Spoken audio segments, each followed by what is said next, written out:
Мої вітання в ефірі Львів Медіа. Павло Клімкін, дипломат, міністр закордонних справ України у 2014-2019 році. Пане Павле, слава Україні! Героям слава! Всіх вітаю, друзі! Пане Павле, знаєте, якщо говорити про кінець 23-го і початок 24-го, то ми можемо сказати точно, що таке враження, що Путін пішов ва-банк, закидавши Україну ракетами, ціливши по багатоквартирних будинках, по цивільній інфраструктурі і, на жаль, забравши життя десятка українців. На ваш погляд, як світ відреагував на цю трагедію? На ці трагедії, навіть так? Поки світ це засудив, але не зробив подальших кроків. По-перше, наші партнери на це очікували. Вони навіть намагалися гадати, коли Путін почне масштабні атаки. Всім було зрозуміло, що вони відбудуться. Тобто шоком вони для навіть наших партнерів, на превеликий жаль, не стали. По-друге, нам потрібно пояснювати, що це були унікальні атаки з комбінацією дронів і різних типів ракет, включаючи гіперзвукові. Тобто цього не було ніколи у військовій історії людства. Це зрозуміло фахівцям, це зрозуміло експертам, але поки що недостатньо зрозуміло навіть західним політикам. І те, що ми це відбили, це, я вважаю, вже шалене досягнення. І наших військових, і посередковано також наших друзів, які надавали нам для цього необхідні системи. Але тепер питання в тому, яким буде насправді підхід наших друзів, як вони зареагують. Тобто це потрібно поділити на стратегічну складову, стратегічний вимір і, відповідно, тактичний. В стратегічному вимірі очевидно, що нам потрібно підняти ставки з новими видами зброї. Це непросте рішення для Заходу, що саме, як, коли, і це все відбувається на фоні складних дискусій між демократами і республіканцями. Якраз після Нового року вони поновилися, вони намагаються досягти компромісу з питання південного кордону з Мексикою. І насправді взагалі, як виглядатиме імміграція? Чи зможуть іммігранти, які потрапили нелегально до Штатів, залишатися там і навіть працювати до того, як виносяться рішення американськими судами? Я бачив цікаву статистику, буквально декілька днів тому один з моїх американських друзів скинув, і там кількість народжених в Штатах, вона вже зрівнялася з кількістю тих, хто прибуває до Штатів через південний кордон.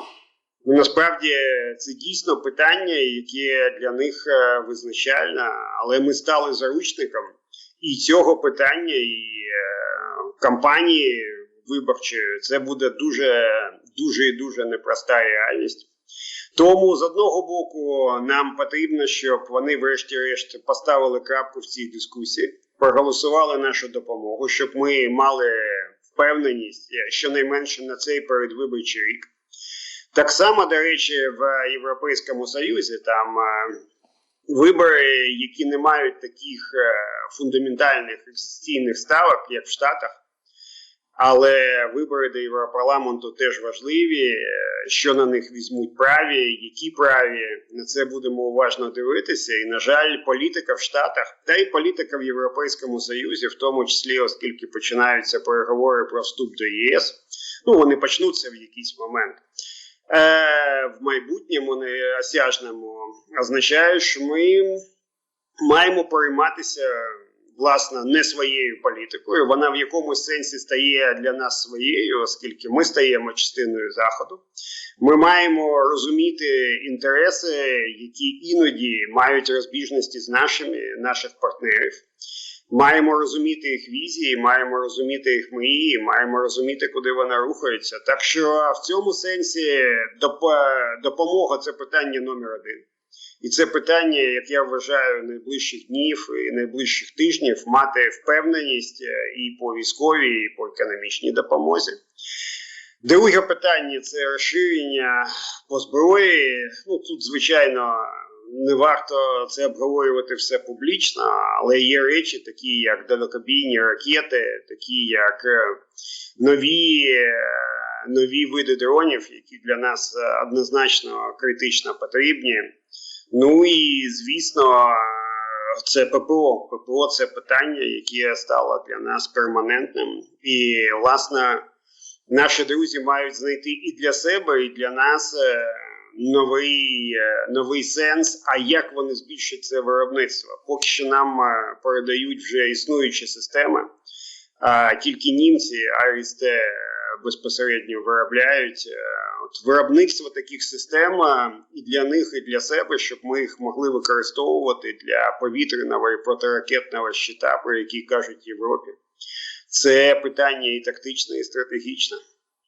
Ви знаєте, тут треба уточнити, що це інтерв'ю Володимира Зеленського з «Економіст» було опубліковано на кінці 23-го, на початку 24-го року. Зеленський сказав, що Путін тварина, цитую, якщо Україна програє, Путін наблизить свої війни до Заходу. Путін відчуває слабкість як тварину, тому що він тварина, він відчуває кров і він з'їсть вас на вечері з усіма вашими ЄС, НАТО, і свободою та демократією. Це було доволі таке емоційне, я би сказала навіть, зле інтерв'ю Володимира Зеленського в контексті зле, що він був злий президент України на позицію Заходу в кінці року. І тут 1 січня вже президент-агресор Володимир Путін, відвідуючи військових так званого СВО в госпіталі, сказав, що він не стільки воює з Україною, не вважає її суперником, як воює зі Заходом щороку. І на вашу думку, чи зміниться ставлення Заходу до Росії, і на яких позиціях ми заходимо до 24 лютого 2024 року у ставленні Заходу до цієї екзистенційної війни, війни України на виживання? Це ставлення змінюється, але дуже повільно. Цікаво, що західні військові, представники спеціальних служб, стратегічної спільноти швидше почали розуміти загрозу з боку Росії. Вони бачать, що відбувається фактично процес її такої, я б це назвав, кореїзації. Не в сенсі, звісно, Південної Кореї, а в сенсі Північної. Тобто там йде рух до жорсткої диктатури, і певні ознаки цього вже присутні. Там є тотальна мілітаризація, фокус на ВПК з повною зневагою до людей, до того, як вони живуть, і до їхніх перспектив. Така логіка, вона дуже і дуже присутня. Європейські і американські політики, звісно, зараз зафіксовані на виборах, зафіксовані на те, щоб їх виграти. А щоб виграти вибори, насправді рецепт говорити про небезпеки в майбутньому на Заході не заходить. Той, хто обіцяє вам, що все буде добре, ви і надалі будете знаходитись в комфортному середовищі, отримає зрозуміло більше. Така цинічна логіка поки що виборчого процесу. Але я насправді відчуваю, що розуміння Росії як загрози і безпосередньо, і в контексті партнерства з Китаєм, хоча я не вважаю це партнерство сталим, воно поступово заходить. Поступово починається дискусія про збільшення оборонних витрат. Пам'ятаєте, коли Трамп всіх тролив дуже серйозно 2% оборонних витрат від ВВП, хтось там намагався чинити спротив.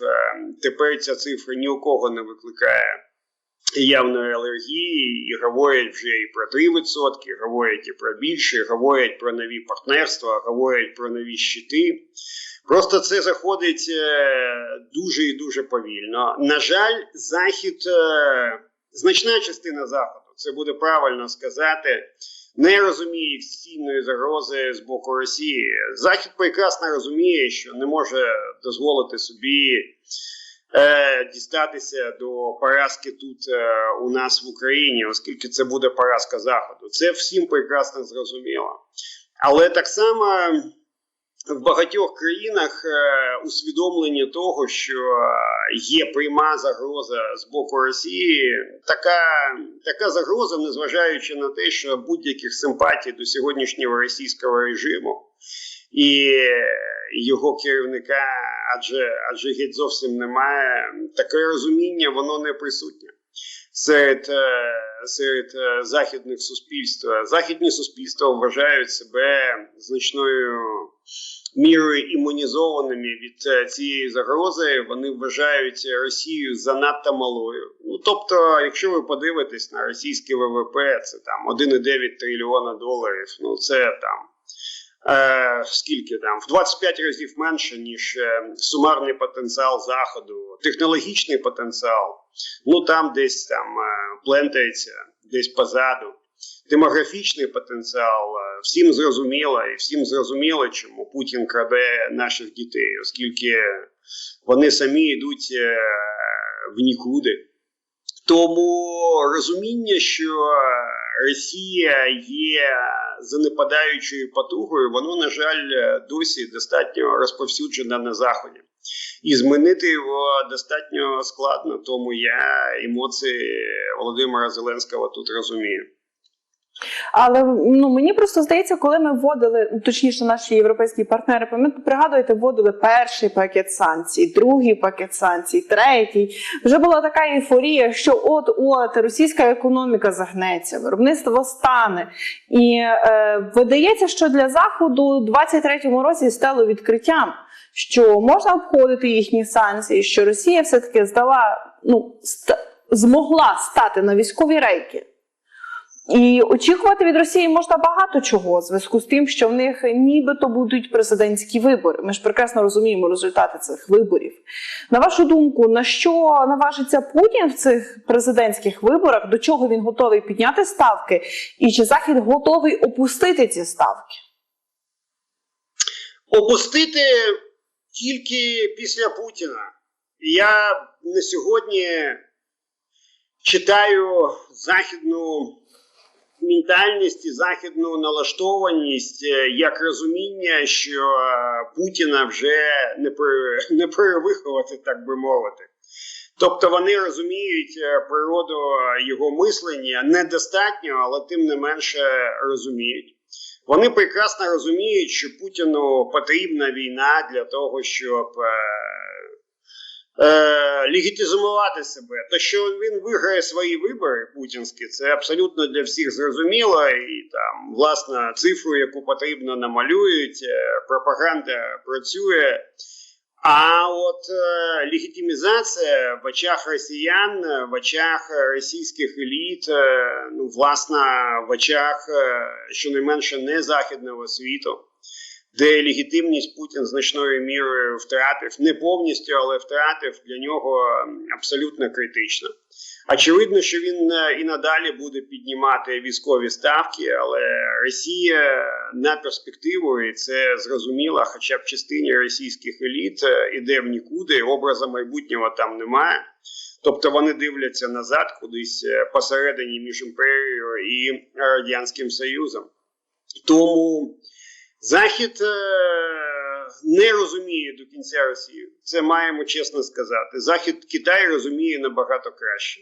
Оце певною мірою зневажливе ставлення до російського режиму призвело до того, що Захід, я б не сказав поверхово, але однозначно недостатньо розуміє Росію. І іноді вони і хотіли б нас запитати, але там існує таке відчуття, що ми, як українці, ми ж тут, ми суперемоційні, ми упереджені по відношенню до Росії. Тому, а як нас можна залучати до таких стратегічних дискусій? І це також заважає почути різні думки, тобто вони сфокусовані на чомусь своєму. Але як, знову-таки, це змінюється. Це змінюється дуже повільно. Але змінюється серед військових, змінюється серед західного бізнесу. Значна частина західного бізнесу багато втратила в Росії, але тим не менше, і я з багатьма представниками спілкувався, вона вважає, що працювати в Росії – це, по-перше, собі дорожче з точки зору ризиків, а по-друге, все ж таки в сенсі моралі, якось не по-людськи. Це не всі такі.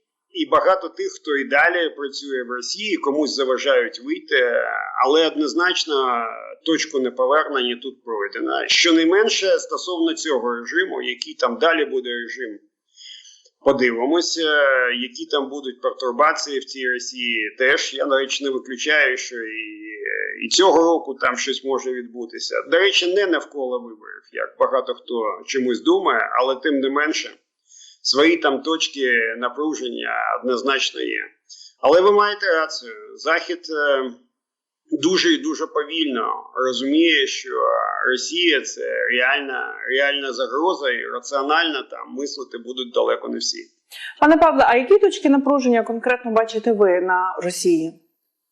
Я бачу насамперед не точки, а лінії, не знаю, як це краще назвати, всередині російської еліти, яка не хоче бути невідомо де, оскільки російська еліта вважала себе в якомусь сенсі європейцями. Європейцями вони, звісно, не були, але вони любили Європу, любили те, що Європа їм надавала в сенсі якості життя, заробляючи гроші в Росії.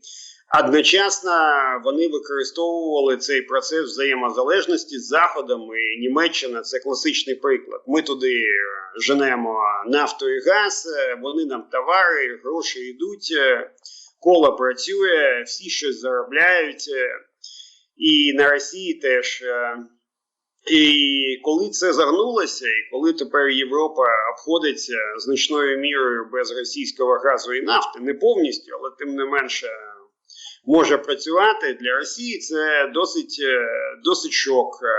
Коли вони бачать свій рівень залежності від Китаю, я от сьогодні комусь з ваших колег вже казав, я дивився останні цифри, російсько-китайська торгівля, ну, по-перше, вона зросла, там, 220 з чимось мільярдів, а по-друге, от уявіть собі, там, засоби транспортні тільки там за 2 роки в 8 разів зросли, на 800%.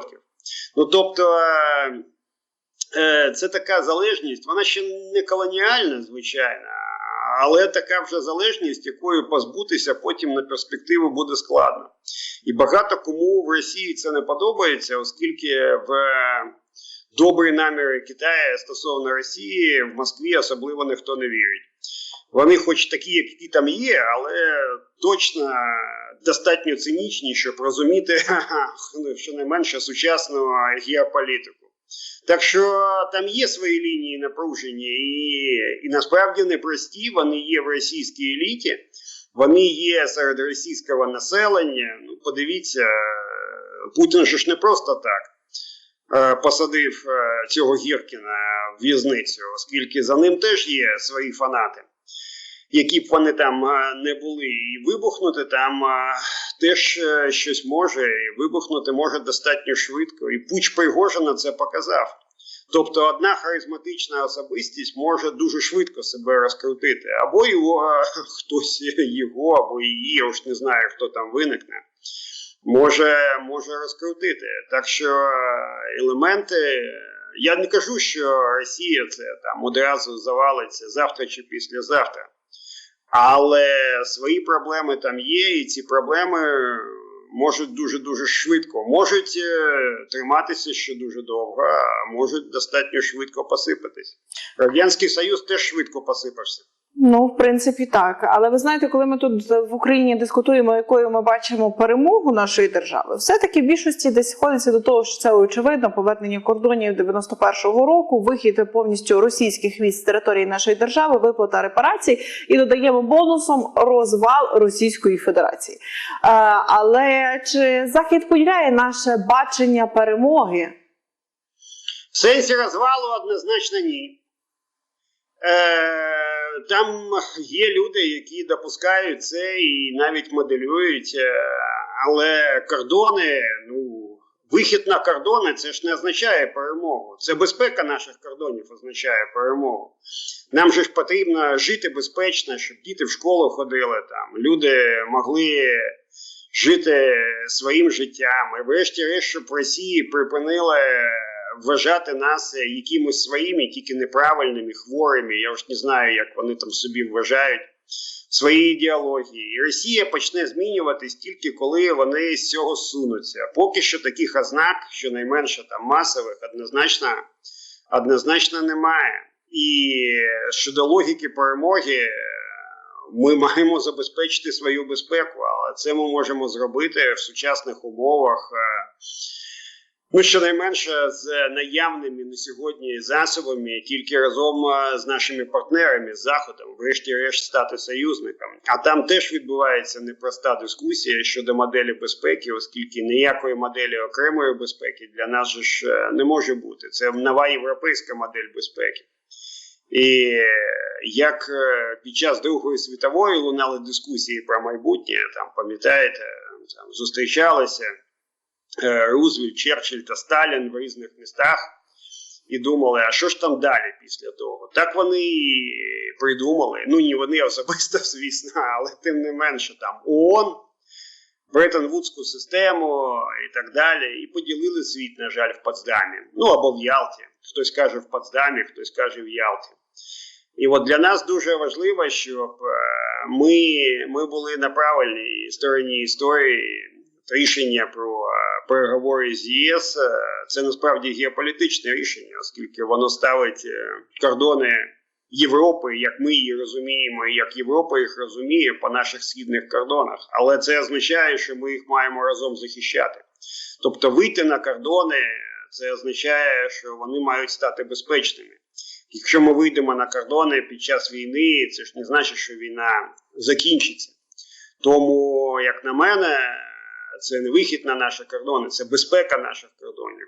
От насправді ключова історія на перспективу. Пане Павло, якщо можна ще коротко, бо, на жаль, обмежені ми у часі. 24-й вже рік складний в контексті того, що будуть так звані вибори і в Росії, вибори у Сполучених Штатах Америки. Тут заговорили, видання Більд пише про те, що Шольц може піти у відставку. Звісно, це все на рівні чуток, але тим не менше, на які дипломатичні виклики чекають нашу державу у цьому році? Та у нас в цьому році одні виклики, якщо ви подивитесь. Ви назвали тільки ці вибори. Я майже впевнений, що будуть вибори в Британії. Технічно там у Сунака є час до січня 25-го визначати, але 100% він там, не 100%, 99% зіграє раніше. Є вибори в ключових країнах, таких як Індія, є вибори в африканських, є Мексика. Та у нас одні вибори. Там у нас кожного тижня якісь вибори будуть відбуватися. І це буде, звичайно, і розпорошувати, відволікати увагу. Дуже непрості будуть вибори в Європейський парламент. Про американські вибори ми вже переговорили, все, що могли. І там теж будуть однозначно сюрпризи. Тому для нас дуже важливо зараз забезпечити допомогу на цей рік, щоб вона була передбачувана, щоб ми знали, що вона буде, і військова, але також економічна, щоб Путін не відчував, що тут Захід готовий там дати цю щілинку слабкості і, відповідно, її не намагався розкрутити і використовувати. Але не тільки Путін, в світі є багато таких, як він. Тобто для нас Путін критичний, але тим не менше ставка цього року, як на мене, в тому, чи буде демократична модель в світі ще домінуючою, чи автократії насправді виграють і будуть казати, що це найкраща модель 21-го століття. Це в Штатах, це в багатьох інших країнах, це непроста логіка, і оскільки ми можемо існувати тільки як демократична країна, я вважаю, що свобода – це щось таке, як ДНК для українців, це через всю історію проходить. там через місцеве самоврядування, магдебурзьке право, козацтво, литовський статут, все що завгодно. Якщо ви побачите нашу історію, це насправді про свободу. І для нас демократичний світ і його стійкість так само важлива, як власне наша стійкість, оскільки ми хочемо стати частиною цього світу. Так що викликів буде море, виклики з допомогою, виклики зі стабільністю демократичного світу. Але, як я сказав, хоч і повільно, але демократичний світ якось прокидається і розуміє, що прожити 21 століття так, як 20-те, не вдасться. Пане Павло, я вам дякую за те, що знайшли час з нами поспілкуватися. Павло Клімкін, дипломат, міністр закордонних справ України в 2014-2019 році, був в ефірі Львів Медіа. Пане Павле, дякую та моє шанування. Дякую, друзі. Ще раз всіх з Новим роком. Ми гуртуємось, тримаємось і йдемо далі. Всім успіхів. Дякую. Вітання взаємні і вам.